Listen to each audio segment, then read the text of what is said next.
Hello everyone, this is Priyanka. Welcome back to my YouTube channel Learning Classes with Priyanka.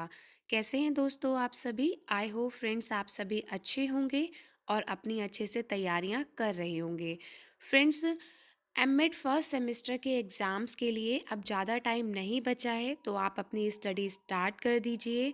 मैं आपके साथ जो है काफ़ी सारे इम्पॉर्टेंट क्वेश्चंस को जो एमएड फर्स्ट सेमेस्टर के 3 सब्जेक्ट हैं उनको शेयर कर चुकी हूँ।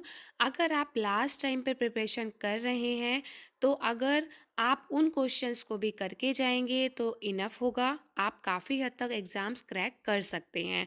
क्योंकि बहुत सारे स्टूडेंट वर्किंग होते हैं, इतना टाइम नहीं होता है उनके पास कि वो स्टार्टिंग से अपनी स्टडी करें। तो अगर आप 1 वीक पहले या 10 डेज़, 15 डेज़ पहले स्टडी कर रहे हैं, तो आप उन क्वेश्चंस को कर लीजिए। ठीक है? फ्रेंड्स, आज मैं आपके साथ psychology of learning and development जो आपका एमएड फर्स्ट सेमेस्टर का ही सब्जेक्ट है, उसका दिसंबर 2021 में जो क्वेश्चंस आए थे क्वेश्चन पेपर में, उन क्वेश्चंस को सॉल्व करा रही हूँ। जैसे कि मेरे पास एक कमेंट था इस क्वेश्चन पेपर को सॉल्व कराने का। ठीक है, तो हम आज वेरी शॉर्ट क्वेश्चंस करेंगे। हो सकता है वीडियो थोड़ी सी लंबी हो जाए, क्योंकि सारे वेरी शॉर्ट के आंसर आपको एक ही वीडियो में मिल जाएंगे। ठीक है, और ये जो वेरी शॉर्ट है ना, ये इम्पॉर्टेंट भी हैं।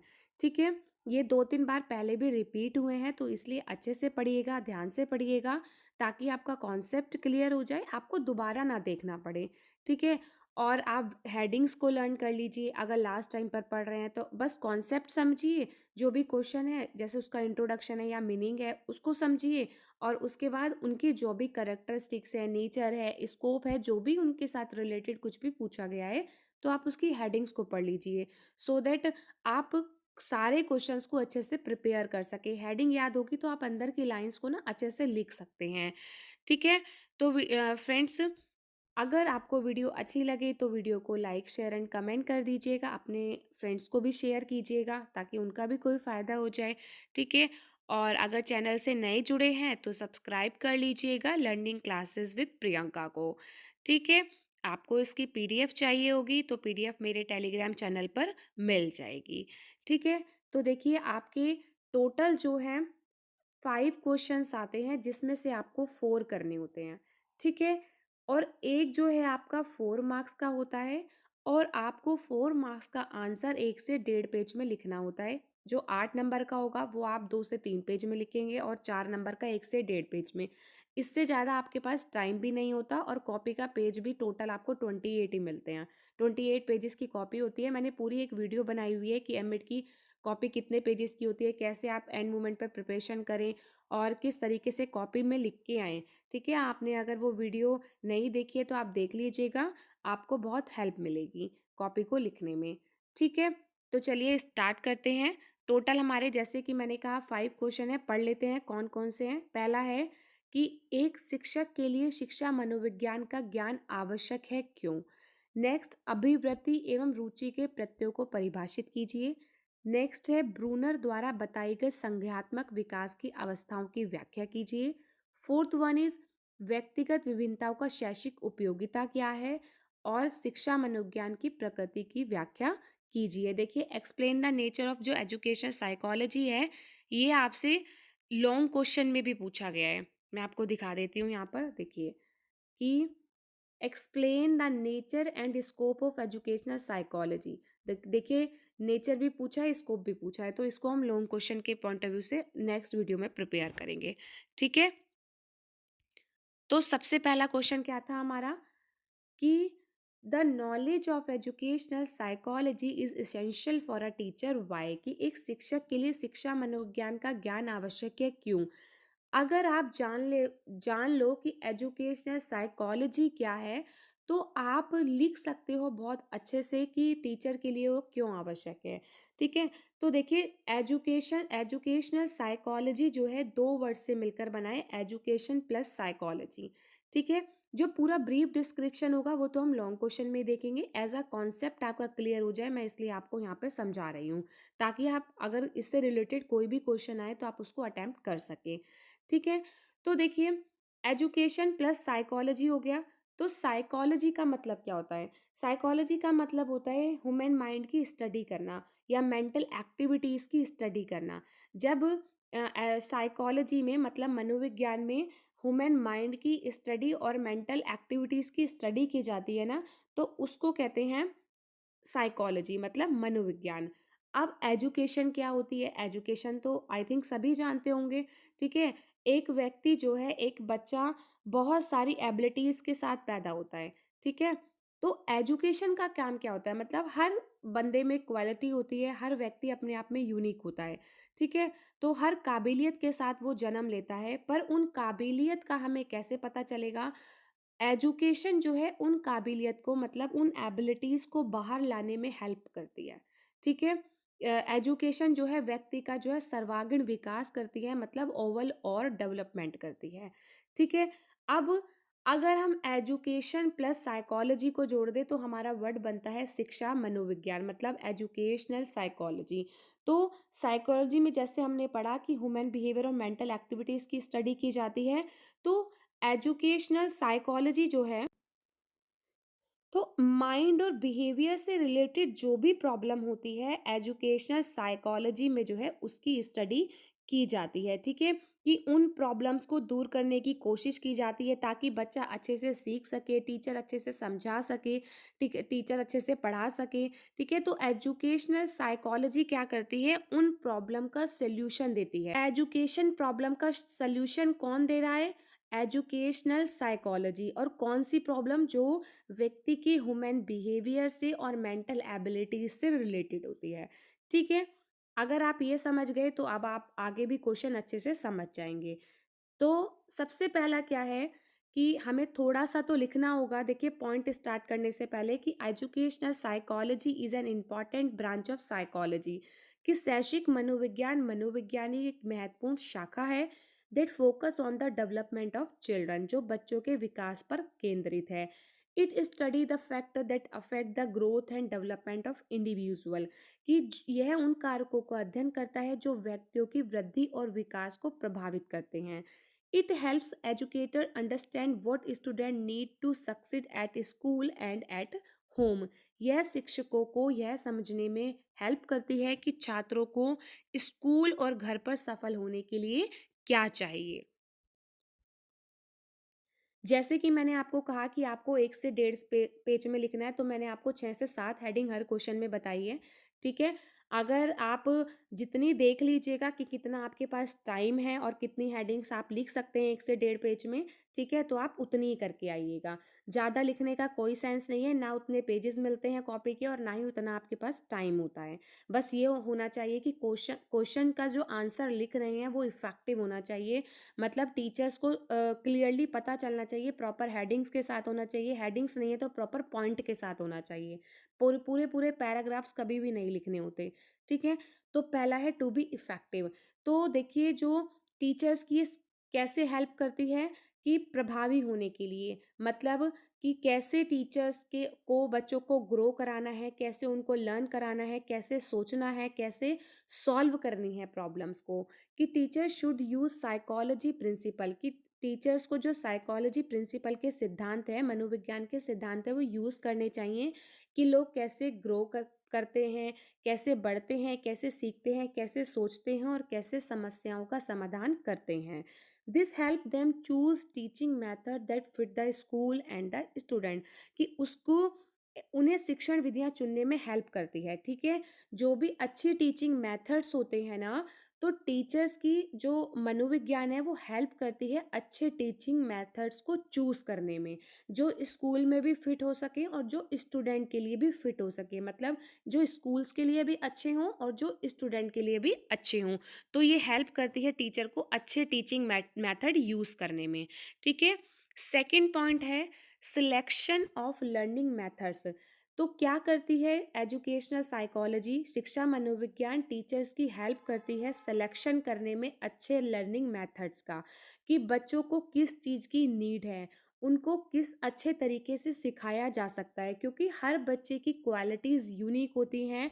हर बच्चा जो है अपने आप में यूनिक है, हर बच्चा अलग तरीकों से सीखता है। तो एजुकेशनल साइकोलॉजी जो है टीचर्स की हेल्प करती है अच्छे लर्निंग मेथड्स का सिलेक्शन करने में, ठीक है? नेक्स्ट है understanding the individual differences. Teachers की हेल्प करती है जो व्यक्तियों के अंदर अलग अलग विभिन्नताएं होती हैं। हर बच्चा क्या होता है, अपने आप में यूनिक होता है। किसी में कुछ क्वालिटी होती है, किसी में कुछ क्वालिटी होती है। तो टीचर्स की वो हेल्प करती है कि बच्चे को जो है उनकी क्वालिटीज के अकॉर्डिंग, उनकी नीड्स के अकॉर्डिंग जो है समझे वो। ठीक है, कि एक अच्छा लर्निंग एनवायरनमेंट जो है क्रिएट हो क्लास के अंदर। बच्चों को जो है हेल्प करे टीचर्स की, ताकि वो आगे चलकर अपना फ्यूचर अच्छा बना सके, अपनी लाइफ को इम्प्रूव कर सके, अपने टीचिंग मेथड्स को इम्प्रूव कर सके। तो शिक्षा मनोविज्ञान टीचर्स की हेल्प करती है व्यक्तिगत अंतर को समझने में। ठीक है, नेक्स्ट पॉइंट है नोइंग व्हाट इज इम्पॉर्टेंट। यह है जानना कि क्या महत्वपूर्ण है, कि टीचर्स की किस चीज़ में हेल्प करती है, कि बच्चे के लिए क्या ज़रूरी है, बच्चे को किस चीज़ की आवश्यकता है। कि educational psychology focus on what essential for learning and teaching, living out personal opinion and unreliable observation. कि शैक्षिक मनोविज्ञान व्यक्तिगत राय और अविश्वसनीय टिप्पणियों को छोड़कर इस बात पर ध्यान केंद्रित करता है कि सीखने और सिखाने के लिए क्या आवश्यक है।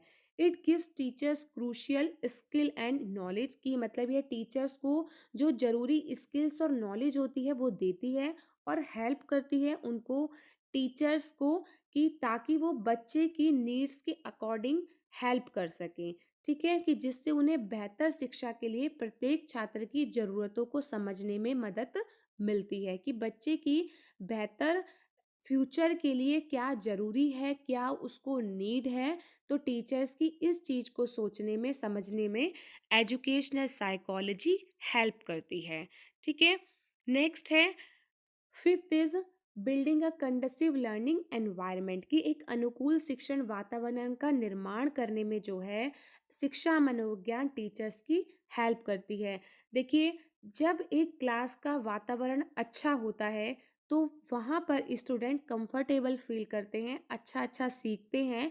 ठीक है, तो बहुत ज़रूरी है क्लास के वातावरण को बहुत अच्छा बनाना, एक ऐसा वातावरण क्रिएट करना जहाँ पर स्टूडेंट अपने आप को जो है एडजस्ट कर सके। ठीक है, उनके लिए क्या बेस्ट है, उनके लिए क्या अच्छा है, कैसा उनके लिए अच्छा एनवायरनमेंट क्रिएट किया जा सकता है। तो शिक्षा मनोविज्ञान टीचर्स की इस चीज़ में हेल्प करते हैं। ठीक है, next point is design organise and evaluate. मतलब किसी भी क्लास के शेड्यूल्स को, यानी कि किस क्लास में क्या इम्पॉर्टेंट है, किस तरीके से जो है जैसे हम लेसन्स प्लान बोल सकते हैं या टेक्स्ट बुक बोल सकते हैं, कि उनको कैसे डिज़ाइन किया जाना है, कैसे ऑर्गेनाइज किया जाना है, कैसे इवेल्युएट किया जाना है। तो एजुकेशनल साइकोलॉजी टीचर्स की इस चीज़ में भी हेल्प करती है। कि देखिए, teacher should plan class schedule based on what students need. कि शिक्षकों को छात्रों की आवश्यकता के आधार पर कक्षा कार्यक्रम की योजना बनानी चाहिए। This should consider when student are most alert for difficult subject.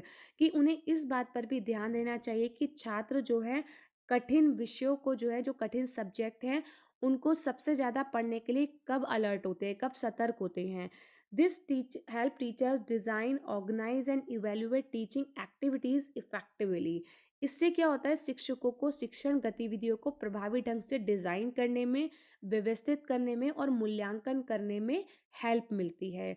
Bye learning about teaching strategy and effective teaching trades, teachers gain the skill needed to teach well. कि शिक्षण रणनीतियों और प्रभावी शिक्षक गुणों के बारे में सीखकर शिक्षक अच्छी तरह से पढ़ाने के लिए जो है आवश्यक कौशल प्राप्त कर सकते हैं। मतलब जो गुड स्किल्स होती हैं, जो अच्छी स्किल्स हैं, नॉलेज है, टीचर्स एजुकेशनल साइकोलॉजी की हेल्प से वो गेन करती हैं। और उसके बाद वो डिज़ाइन करती है, ऑर्गेनाइज करती है, इवेलुएट करती है कि बच्चों को किस तरीके से एजुकेशन को देना है, एक अच्छा टीचिंग एक्टिविटीज़ जो है क्रिएट करना है। ठीक है, नेक्स्ट इज प्रॉपर गाइडेंस। कि प्रोवाइडिंग प्रॉपर गाइडेंस, उचित मार्गदर्शन प्रदान करना। कि teacher should support student by understanding their needs and helping them succeed. शिक्षकों को छात्रों की ज़रूरतों को समझकर और उन्हें सफल होने में मदद करके उनका समर्थन करना चाहिए। This include guiding them through challenges and providing advice on education and career choice. इसमें चुनौतियों के माध्यम से उनका मार्गदर्शन करना और शिक्षा और करियर विकल्पों पर सलाह प्रदान करना क्या होता है, शामिल होता है। इसमें इन चीज़ों को इंक्लूड किया जाता है। Teachers use this understanding to teach effectively and address any obstacle student face in learning। शिक्षक क्या करती है, इन समझ का उपयोग जो है प्रभावी ढंग से पढ़ाने और छात्रों को सीखने में आने वाली किसी भी बाधा को जो है समाधान करने के लिए करते हैं। ठीक है, आई होप आपको क्लियर हो रहा हो। ठीक है, देखिए अच्छे से पढ़ लीजिए, ध्यान से पढ़ लीजिए। ठीक है, नेक्स्ट है educational psychology help teachers identify strength and weaknesses in the process and the outcomes of the education process। कि शैक्षिक मनोविज्ञान क्या करता है, शिक्षकों को शिक्षा प्रक्रिया की प्रक्रिया और परिणाम में ताकत और कमजोरियों को पहचान करने में मदद करता है। जैसे कि मैंने आपको ये स्टार्टिंग में ही बता दिया था कि ह्यूमन बिहेवियर्स और मेंटल एक्टिविटीज़ की प्रॉब्लम को दूर करने में हेल्प करता है कि ताकि टीचिंग लर्निंग को इफेक्टिव बनाया जा सके, बच्चे भी अच्छे से सीख सके और टीचर भी अच्छे से समझा सके। With class plus as your trusted partner you may harness the power of educational psychology of maximise the effectiveness of your instruction. कि अपने विश्वसनीय भागीदार के रूप में क्लास प्लस के साथ आप अपने निर्देश की प्रभावशीलता को अधिकतम करने के लिए शैक्षिक मनोविज्ञान की शक्ति का उपयोग कर सकते हैं। आई होप आपको ये क्लियर हो गया हो। अब हमारा सेकंड क्वेश्चन था, define the concept of attitude and interest.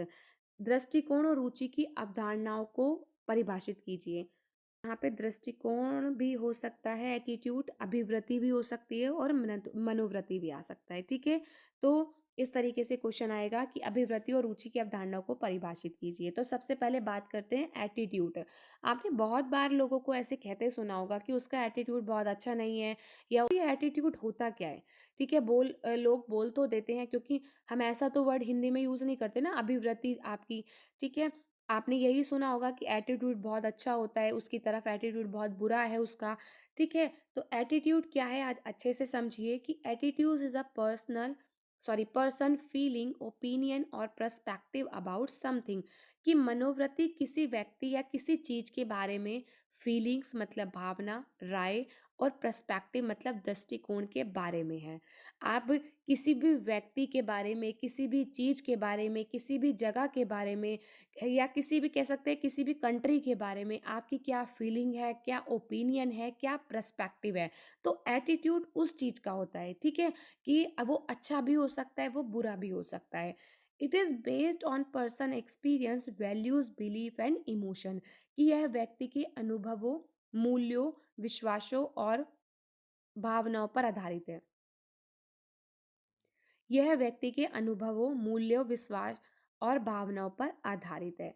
They are personal response set according to personal preferences. कि वे व्यक्तिगत प्राथमिकताओं के अनुसार निर्धारित व्यक्तिगत प्रतिक्रियाएं हैं। People can have two very different attitude towards the same issue.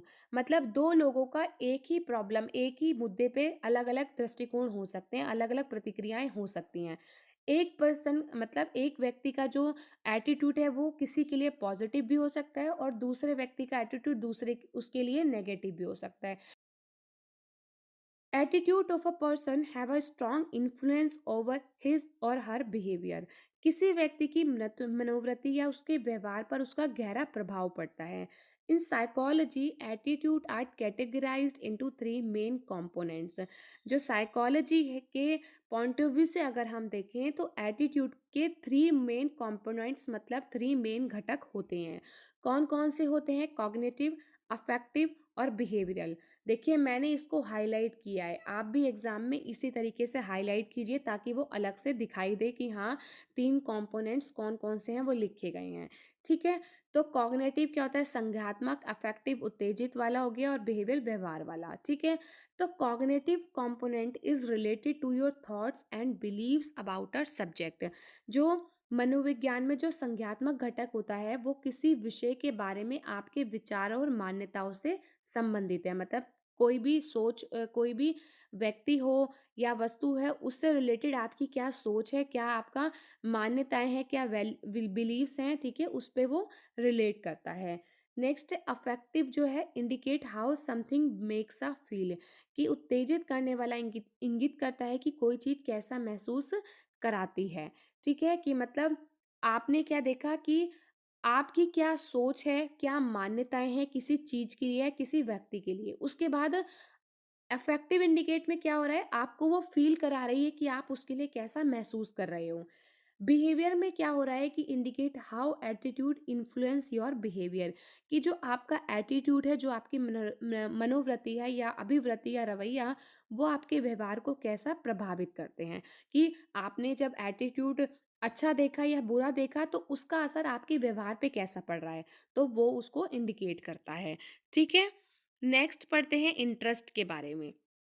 Next है interest. It is preference for a particular activities, यह किसी विशेष गतिविधि के लिए प्राथमिकता है। It implies likes and dislike for specific activity, इसका तात्पर्य विशिष्ट गतिविधि के लिए पसंद और नापसंद से है। नेक्स्ट है इट प्रोवाइड्स इमोशनल प्लेजर, यह भावात्मक आनंद प्रदान करता है। नेक्स्ट है hobbies are based on interest, की शौक रुचियों पर आधारित होता है, कि आपका इंटरेस्ट किसी भी चीज़, किसी भी व्यक्ति, किसी भी वस्तु के लिए जो है कभी भी बदल सकता है, इंटरेस्ट कभी भी एक नहीं रहता। जैसे अगर हम को सपोज़ एक अगर डिश का एग्ज़ाम्पल लें, कि कौन-सी डिश कभी आपको अच्छी भी लगती है और कभी वो आपको अच्छी भी नहीं लगती। आपका मन होता है कभी खाने का, आपका मन नहीं होता। तो वो आपके इंटरेस्ट पर बेस होता है कि आपका किस चीज़ को खाने का इंटरेस्ट है, क्या चीज़ आपको अच्छी लगती है, क्या आपकी हॉबीज़ हैं, ठीक है? कि आपकी रुचि खेलों में हो सकती है, लेकिन इसके लिए ज़रूरी है कि आप एक अच्छे एथलीट हों। Technique have been developed to measure interest, की रुचियों को मापने के लिए विभिन्न तकनीक विकसित की गई हैं। अब वो कौन-कौन सी तकनीक हैं? They include self rating, interviews, questionnaires, checklist and inventories, ठीक है? इनको इंक्लूड किया जाता है आपके इंटरेस्ट को चेक करने के लिए, ठीक है? आई होप सेकंड क्वेश्चन भी क्लियर हुआ हो।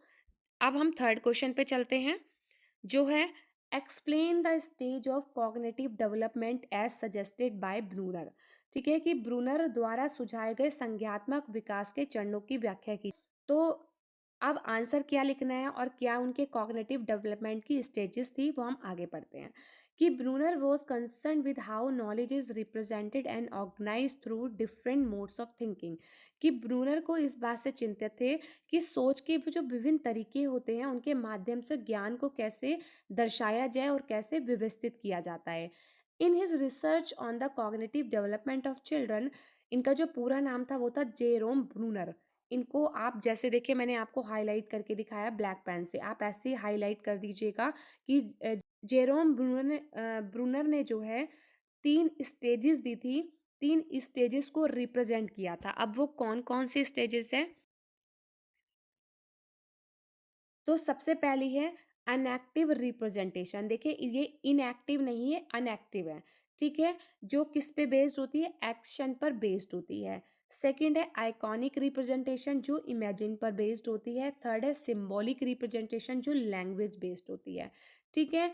तो इस तरीके से आप ऐसे लिखिएगा। उसके बाद Bruner constructivist theory suggested it is effective when faced with new material to follow a progression from enactive to iconic to symbolic representation, this hold true even for adult learners। तो कैसे रिप्रेजेंट किया है इन्होंने तीनों को? तो देखिए सबसे पहले है अनएक्टिव, ठीक है? जिसमें जो इन्होंने एज कंसिडर करी है वो करी है 0 से 3 साल तक के, मतलब 0 मतलब जब से आपका बर्थ हुआ तब से लेके 3 साल तक की उम्र तक की जो बच्चा है वो एक्शन बेस्ड पर सीखता है, ठीक है? मतलब करके सीखने पर, ठीक है? फिजिकली एक्टिविटी के थ्रू सीखता है बच्चा। तो हर किसी की मतलब इसमें 0 से आप 1 भी कहीं देख सकते हैं लिखा होगा, पर आप 0 3 भी लिख सकते हैं, 0 to 1 भी लिख सकते हैं, इतना ये मैटर नहीं करता है, ठीक है? तो inactive memory is the first type of memory, it's all about learning through physical action, कि इसमें किन चीज़ों को इंक्लूड किया जाता है जिसमें आप करके सीखते हैं, ठीक है? लाइक मूविंग ऑब्जेक्ट्स और मसल्स मेमोरी, जैसे वस्तुओं को हिलाना और मांसपेशियों की स्मृति, उसमें मसल्स अगर आप किसी भी वस्तु को हिलाते हैं, जैसे फॉर एग्जाम्पल एक बेबी है, वो लर्न करना है बाय शेकिंग अ रैटल, मतलब जो झुंझुना होता है, बच्चा झुंझुना लेके हिला रहा है, ठीक है, तो उसमें क्या हो रहा है, एक एक्टिविटी हो रही है, उस ऑब्जेक्ट में मूवमेंट है, ठीक है, कि लाइक मूविंग ऑब्जेक्ट्स, उस ऑब्जेक्ट में मूविंग है, मूवमेंट है, और आपकी जो है मसल्स भी मूव कर रही हैं। जब एक बच्चा झुनझुने को हिला रहा है तो उसकी हेल्प से क्या हो रहा है, उसकी मसल्स भी जो है मूव कर रही है। अगर हम एक अडल्ट में बात करें तो we remember how to do things like typing और riding a bike based on these physical action, even if we can't describe them with pictures और वर्ड्स। हम इनको जो है पिक्चर से और वर्ड से डिस्क्राइब नहीं कर सकते। फॉर एग्जाम्पल देखिए, अगर हम एक अडल्ट की बात करें, जब आप टाइपिंग करते हैं या आप बाइक चलाना सीखते हैं, मतलब बाइक चलाते हैं, तो क्या आप बाइक चलाना पिक्चर्स के थ्रू सीख सकते हैं? क्या आपको कोई समझा रहा है और उस समझने से क्या आप उन वर्ड्स के थ्रू क्या आप बाइक चलाना सीख जाएँगे? नहीं, तो क्या हो गया, एक्टिविटी बेस्ड हो गया, करके सीखना हो गया, कि जब व्यक्ति करके सीखता है, ठीक है? तो वो आता है इनएक्टिव लर्नर्स में, ठीक? नेक्स्ट पढ़ते हैं कि आइकॉनिक, जो 3 से 7 साल की उम्र इन्होंने कंसिडर की है, ठीक है? उसमें क्या होता है कि एक बच्चा जो है इमेजिन के थ्रू सीखता है, कि आपने किसी बच्चे को बुक दी, जैसे हम एबीसीडी बच्चे को सिखाते हैं, हमने उसको एबीसीडी वाली एक पिक्चर ला के दे दी, या एनिमल्स सिखाते हैं तो एक पिक्चर हम ला के देते हैं और बच्चे को सिखाते हैं ना कि व्हाट इज़ दिस, कि ये क्या है? कि बच्चा बताता है कि पिक्चर को देख के कि वो क्या है। तो पिक्चर्स के थ्रू सिखाना क्या हो गया? आइकॉनिक हो गया।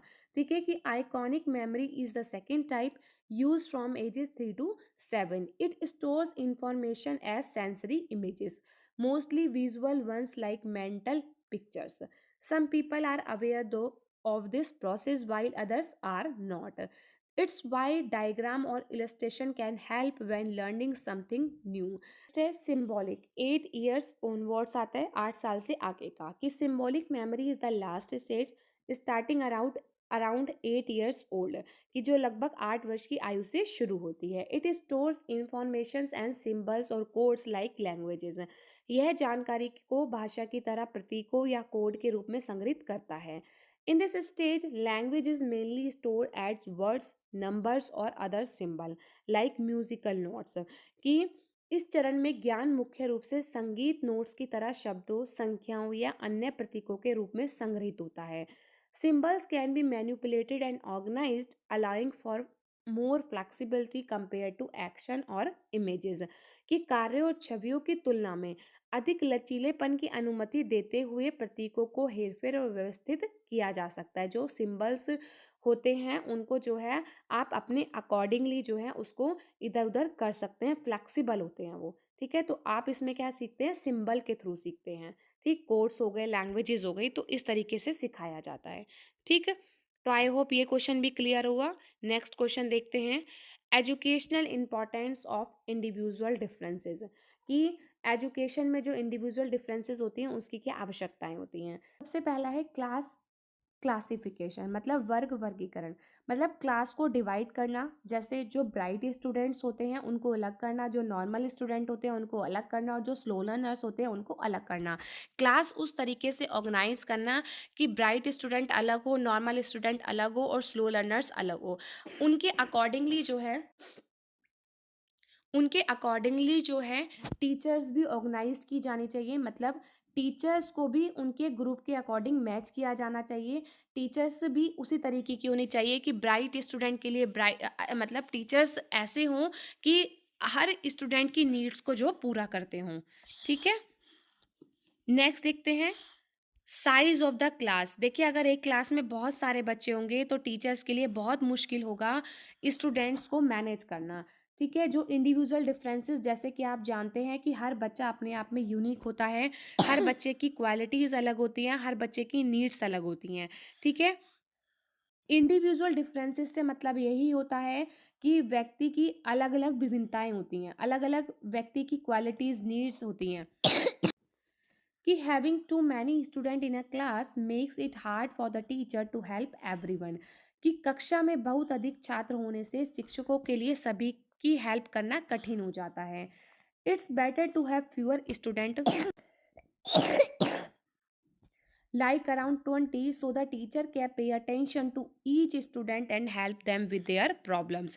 कि छात्र क्या हो, स्टूडेंट जो है क्लास में कम हो, जैसे कि आप 20 मान सकते हैं एक क्लास के अंदर, कि ताकि जो है टीचर्स हर बच्चे पे ध्यान दे सके और उनकी समस्याओं का समाधान कर सके, मतलब उनकी जो भी प्रॉब्लम्स है उसमें भी उनकी हेल्प कर सके। तो साइज ऑफ द क्लास भी बहुत मैटर करता है इंडिविजुअल डिफरेंसेस में। नेक्स्ट है अटेंशन टुवर्ड्स फिजिकल डिफेक्ट्स, कि शारीरिक दोषों की ओर ध्यान देना, कि good teachers take care of student with physical challenges, अच्छे शिक्षक शारीरिक चुनौतियों वाले छात्रों की देखभाल करते हैं। They make sure kids who can't hear well और see well sit at the front of the class. वो क्या करते हैं, जो बच्चे कम सुनते हैं और जो बच्चे देख नहीं पाते उनको वो सबसे आगे क्लास में बिठाते हैं। जैसे आप सपोज जिसको चश्मा लगा है, उनको देखने में प्रॉब्लम होती है पीछे बैठ के, तो टीचर्स क्या करती है, हेल्प करती है स्टूडेंट की, कि उन बच्चों को वो फ्रंट में बिठा देती है।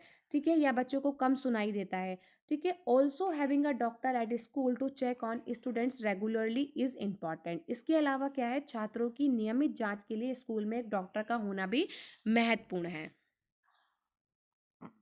फॉर वीकर और very poor kids breaks and breakfast should be provided, कि मतलब कमजोर और बहुत गरीब के लिए ब्रेक और नाश्ता उपलब्ध कराया जाना चाहिए। स्पीकर ने क्या कहा that hard of hearing student sit in the front and rest times should be set for weak and nourished children, कि इस अध्याय की कम सुनने वाले छात्रों को आगे बिठाया जाए और कमजोर तथा कुपोषित बच्चों के लिए आराम का समय निर्धारित किया जाए। नेक्स्ट है करिकुलम। तो देखिए, अगर हम पाठ्यचर्या की बात करें तो बहुत स्ट्रिक्ट नहीं होना चाहिए, फ्लेक्सिबल होना चाहिए, हर बच्चे की नीड्स के अकॉर्डिंगली होना चाहिए, मतलब स्टूडेंट सेंटर्ड होना चाहिए, सिंपल वर्ड। ठीक है, कि ताकि बच्चे उसको अच्छे से समझ सकें, उसमें इंटरेस्ट ले सकें। हर बच्चे की मेंटल लेवल के अकॉर्डिंग बनाया जाना चाहिए, ना तो बहुत ईजी होना चाहिए ना बहुत ही हार्ड होना चाहिए। ठीक है, स्टूडेंट को जो है मतलब चैलेंजिंग फेस नहीं करने चाहिए कि वो जो है पीछे रह जाएं, कि ब्राइट स्टूडेंट के लिए क्या हो कि वो बोर हो जाएं। इस तरीके से नहीं होना चाहिए कि जो वीकर स्टूडेंट हैं, ठीक है, उन वो तो पीछे रह जाएं उस करिकुलम के अकॉर्डिंग, और जो ब्राइट स्टूडेंट्स हैं वो बोर हो जाएं। ठीक है, क्योंकि ब्राइट तो ऐसे होते हैं, वो तो गिफ्टेड हैं, उन्हें तो सिखाने से पहले ही सब कुछ आता है। ठीक है, वो तो टीचर्स के आगे आगे बोलते हैं। School should adopt to these differences by offering different curricula. Speaker ने क्या कहा कि स्कूलों को अलग अलग पाठ्यक्रम पेश करके इन मतभेदों को अपनाना चाहिए, मतलब हर बच्चे की नीड्स के अकॉर्डिंगली करिकुलम बनाया जाना चाहिए। ठीक है, नेक्स्ट है होम असाइनमेंट। अब असाइनमेंट भी ऐसा होना चाहिए जो बच्चे की एबिलिटीज़ के अकॉर्डिंग हो। ठीक है, तो smart kids can handle more and harder task while other kids less and easier work, है ना, कि वही होता है, स्मार्ट बच्चे तो अधिक और कठिन कार्य संभाल सकते हैं, जबकि अन्य को कम और आसान काम की आवश्यकता होती है। तो it's better for student this way, also consider their age, less homework for younger kids more as they grow up and encourage self study for older children. मतलब कि बच्चों की इंडिविजुअल डिफरेंसेस के अकॉर्डिंगली होम असाइनमेंट होना चाहिए। ऐसा ना हो स्मार्ट बच्चे तो ईजिली कर लें और जो वीकर स्टूडेंट हैं वो उसे ना कर पाए, उनके लिए मुश्किल हो, तो उस तरीके से डिज़ाइन किया जाना चाहिए। होम असाइनमेंट उस तरीके से बच्चों को देना चाहिए ताकि हर बच्चा जो है ग्रो कर सके। जो यंगर स्टूडेंट होते हैं, मतलब छोटे बच्चों के लिए जो है कम होमवर्क होना चाहिए। ठीक है, नेक्स्ट है टीचिंग मेथड्स। देखिए, मैंने कोशिश करी है कि मैं आपको ईज़ी से ईज़ी लैंग्वेज में समझाऊँ। अगर आप अभी भी मुझे ध्यान से सुनेंगे तो आप अच्छे से लर्न कर सकते हैं, और अगर आप स्किप करके देख रहे हैं तो आप हेडिंग्स को अच्छे से लर्न कर लीजिए। आप ईज़िली जो है क्वेश्चन को अटेम्प्ट कर सकते हैं अगर ये क्वेश्चन आता है। ठीक है, टीचिंग मेथड शिक्षण विधियाँ, कि teaching methods very because every student is different, कि शिक्षण के तरीके अलग-अलग होते हैं क्योंकि प्रत्येक छात्र अलग-अलग होता है। In the past all student were taught the same way, पहले सभी छात्रों को एक ही तरीके से पढ़ाया जाता था, but now we know better, but अब हम बेहतर जानते हैं। Modern psychologists have found better methods, की आधुनिक मनोवैज्ञानिकों ने बेहतर तरीके खोजे हैं। फॉर यंग किड्स, जैसे Montessori and kindergarten system work well, कि मॉन्टेसरी और किंडरगार्टन प्रणालियाँ अच्छी तरह से काम करती हैं। while older student benefit from the project method and instructional system, कि जबकि बड़े छात्रों को परियोजना पद्धति और निर्देशात्मक प्रणाली से लाभ होता है। ठीक है, नेक्स्ट है गाइडेंस, कि guidance help kids with school and life problems, की मार्गदर्शन बच्चों को स्कूल और जीवन की समस्याओं को में मदद करता है। It's important to consider each child unique abilities and interest when helping them choose subjects और करियर, कि प्रत्येक बच्चे को विषय या करियर चुनने में मदद करते समय उसकी अद्वितीय क्षमताओं और रुचियों पर विचार करना महत्वपूर्ण है। This is called educational and vocational guidance. हर बच्चे के लिए आवश्यक है कि उसको एजुकेशन से रिलेटेड और उसके वोकेशन से रिलेटेड जो है उसको गाइडेंस दी जाए। इसी को जो है एजुकेशनल और वोकेशनल गाइडेंस कहा जाता है। ठीक है, वोकेशनल गाइडेंस क्या होती है? व्यवसायिक, मतलब आप आगे चल के अपने फ्यूचर के लिए अपनी आजीविका को कैसे पूरा करेंगे, अपना जीवन कैसे चलाएंगे। वोकेशन एजुकेशन जब आपके पास होगी, ठीक है, तो वोकेशनल एजुकेशन भी बच्चे को दी जाती है।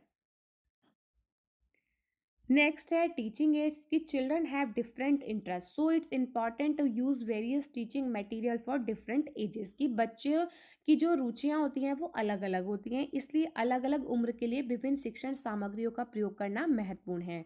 Nowadays audio visual tools like TV and computers are common. ठीक है, कि जो ऑडियो विजुअल एड्स जो टीवी और कंप्यूटर्स होते हैं वो बहुत कॉमन हो गए, but not all kids like them, और सभी बच्चे उन्हें पसंद भी नहीं करते। That's why teachers use charts, models, pictures and diagrams to make learning fun and engaging. इसलिए टीचर्स क्या करती हैं, हर बच्चे की एबिलिटीज़ के अकॉर्डिंग जो है आजकल न्यू न्यू टीचिंग एड्स का यूज़ कर रही हैं, जैसे चार्ट्स का, मॉडल्स का, पिक्चर्स का या डायग्राम्स का। ठीक है, नेक्स्ट क्वेश्चन पढ़ते हैं अब। Explain the nature of educational psychology, शैक्षिक मनोविज्ञान की प्रकृति स्पष्ट करें, कि human behaviour is the core of educational psychology. Now a days it is being taught a subject in training colleges. The unanimous opinion about it is that educational psychology may be considered as the science of education. We can summarize the nature of educational psychology in the following ways. जब कभी भी आप कुछ points लिखे और next heading से start करेंगे, जैसे करेक्टरिस्टिक्स है या नेचर है, तो आप ये लाइन जरूर लिख दीजिएगा कि we can summarise the nature, मतलब जो भी करेक्टरिस्टिक्स बता रहे हैं, जो भी बता रहे हैं, of educational psychology in the following veg, किसी की भी हो। ठीक है, एजुकेशन साइकोलॉजी की हो या ओनली साइकोलॉजी की हो, किसी की भी हो, इस तरीके से एक लाइन लिख सकते हैं। ठीक है, तो मानव व्यवहार शैक्षिक मनोविज्ञान का मूल है। आजकल ट्रेनिंग कॉलेजों में इसे एक विषय के रूप में पढ़ाया जाने लगा है। इसके बारे में सर्वसम्मत राय यह है कि शिक्षा मनोविज्ञान को शिक्षा का विज्ञान माना जा सकता है। हम शैक्षिक मनोविज्ञान की प्रकृति को निम्नलिखित तरीकों से संक्षेप में प्रस्तुत कर सकते हैं। सबसे पहला है educational psychology is a science, की शैक्षिक मनोवैज्ञानिक विज्ञान है। लाइक एनी अदर साइंस, की अन्य विज्ञान की तरह educational psychology has also developed objective methods of collection of data, कि शैक्षिक मनोविज्ञान ने भी डाटा संग्रह के वस्तुनिष्ठ तरीके विकसित किए हैं। It also aims at understanding, predicting and controlling human behaviour, कि इसका उद्देश्य जो है मानव व्यवहार को समझना, भविष्यवाणी करना और नियंत्रित करना भी है। This is a first heading. Next देखते हैं कि educational psychology is a natural science. ज़्यादा हार्ड नहीं रहेंगे आपको इसके नेचर याद करने, क्योंकि देखिए हमने फर्स्ट पढ़ा था कि educational psychology is a science, दूसरा आ जाएगा नेचुरल साइंस, तीसरा आ जाएगा सोशल साइंस, एक है पॉजिटिव साइंस, एक है। ठीक है, तो इस तरीके से आपको एक ही वर्ड चेंज करना है बस, और पूरी लाइन एक ही रहेगी कि educational psychology is a science, educational psychology is a natural science. ठीक है, सेकंड ये है हमारा कि an educational psychologist conduct his investigation, gathers his data and reaches his conclusion in exactly the same manner as physics और the biologist, कि एक शैक्षिक मनोवैज्ञानिक अपनी जांच करता है और अपना डेटा इकट्ठा करता है और ठीक उसी तरीके से अपने निष्कर्ष पर पहुंचता है जैसे भौतिक विज्ञानी और जीव विज्ञानी। ठीक है, थर्ड देखते हैं educational psychology is a social science, कि सोशल साइंस आ गया बस, कि like the psychologist anthropologist, economist और political scientist. The educational psychologist study human beings and their sociability. Social science के बारे में तो ह्यूमन बींग्स और सोशबिलिटी आ गया। कि समाजशास्त्री, मानव विज्ञान, अर्थशास्त्री और राजनीतिक वैज्ञानिक की तरह शैक्षिक मनोवैज्ञानिक मनुष्य और उनकी सामाजिकता का अध्ययन करता है। नेक्स्ट है education psychology is a positive science. की a positive science deals with fact as there are और as the open educational psychology studies the child behavior as it is not as it is ought to be, so it is a positive science। की एक सकारात्मक विज्ञान तथ्यों से वैसे ही निपटता है जैसे वे हैं या खुले शैक्षिक मनोविज्ञान में बच्चों के व्यवहार का अध्ययन किया जाता है। ये तो हम स्टार्टिंग से ही मैंने आपको बता दिया था कि एजुकेशन साइकोलॉजी जो है वो किसकी अध्ययन करता है, स्टडी ऑफ माइंड, ठीक है, या ह्यूमन बिहेवियर, मेंटल एबिलिटीज, ठीक। इसलिए यह वैसा नहीं है जैसा कि होना चाहिए, इसलिए यह एक सकारात्मक विज्ञान है। Next is education psychology is a developing और ग्रोइंग साइंस। कि शैक्षिक मनोविज्ञान एक विकासशील और विकासमान विज्ञान है। It is concern with new and ever new researches. कि यह एक शोध, नए शोध से जुड़ा है। As research finding accumulate, educational psychologist get better insight into the child nature and behaviour. कि शैक्षिक मनोवैज्ञानिक बच्चे के स्वभाव और व्यवहार के बारे में बेहतर जानकारी प्राप्त करते हैं। Number 6 is laws of educational psychology are universal. कि educational psychology poses a well organised, systematic and universally accepted body of fact supported by the relevant psychology laws and principle. कि शैक्षिक मनोविज्ञान में प्रासंगिक मनोविज्ञान कानूनों और सिद्धांतों द्वारा व्यवस्थित तथ्यों का एक सुव्यवस्थित व्यवस्थित और सार्वभौमिक रूप से स्वीकृत समूह होता है, ठीक है। नेक्स्ट पढ़ते हैं। ये है last one is scientific methods. जो भी आपको जितने भी याद रहे हैं कि educational psychology employ scientific methods and adopt a scientific approach for studying the learner's behaviour such as observation, experimentation, clinical investigation and generalisation etcetera. कि शैक्षिक मनोविज्ञान वैज्ञानिक तरीकों को अपनाता है और शिक्षार्थी के व्यवहार जैसे अवलोकन, प्रयोग, नैदानिक जांच और सामान्यकरण आदि का अध्ययन करने के लिए वैज्ञानिक दृष्टिकोण अपनाता है, ठीक है। आई होप आपको अच्छे से सारे कॉन्सेप्ट क्लियर हो गए हों, आपको अच्छे से समझ में आया हो। अगर वीडियो आपके लिए हेल्पफुल रही हो तो वीडियो को लाइक, शेयर एंड कमेंट कर दीजिएगा और चैनल से नए जुड़े हैं तो सब्सक्राइब कर दीजिएगा। मिलते हैं अपनी नेक्स्ट वीडियो में। Bye bye and take care and thank you so much for connected with my channel.